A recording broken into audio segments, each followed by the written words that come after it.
mon âme à moi, là où j'en étais dans ma vie. Bien. Et quand Lara a commencé à travailler avec d'autres gens, elle s'est dit, tiens, c'est quand même curieux parce que Michel, il a vachement des traits en commun avec toi, et puis Françoise, et puis Jacqueline, et puis voilà. Et puis, avec toutes ces années, les centaines de personnes qu'on a accompagnées, on s'est rendu compte, il y a déjà longtemps, mais on s'est rendu compte progressivement qu'il y avait vraiment une espèce de profil type émotionnel et comportemental chez les gens qui ont la rectocolite. D'accord? Et dans ces paramètres-là, notamment, je vais vous donner quelques grands axes qui vont vous permettre déjà de savoir aussi si vous vous identifiez et vous vous reconnaissez à travers ce profil. Puisque, comme je vous l'ai dit en début d'entretien aussi, c'est que notre travail est alimentaire, ça c'est certain, mais il est aussi comportemental et émotionnel. Et comment est-ce que nous, on arrive à obtenir des résultats?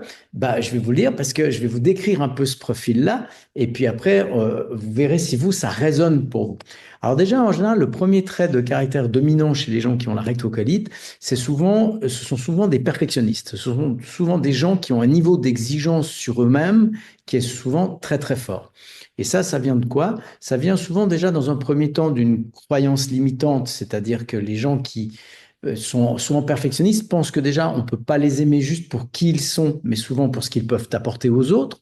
Donc, ce sont souvent des gens qui ont des métiers de service ou alors qui ont une grande facilité à faire l'oubli d'eux-mêmes parce qu'ils sont toujours très tournés vers les autres. C'est-à-dire qu'ils ont tendance à s'oublier à leur détriment, mais au profit des autres. Le fait d'être perfectionniste génère en fait une tension. Pourquoi? Parce qu'évidemment, il y a une exigence. D'accord? Donc, évidemment, on dépense beaucoup d'énergie pour toujours être à la hauteur de ces exigences que l'on sait souvent, la plupart du temps, fixer soi-même, dans un premier temps. D'ailleurs, le métier de Stéphanie est caractéristique de ce que tu es en train de décrire, hein, Christophe. Tu peux rappeler ce que tu fais comme Je suis accompagnante pour les enfants en situation de handicap. voilà. Ah, comme par hasard.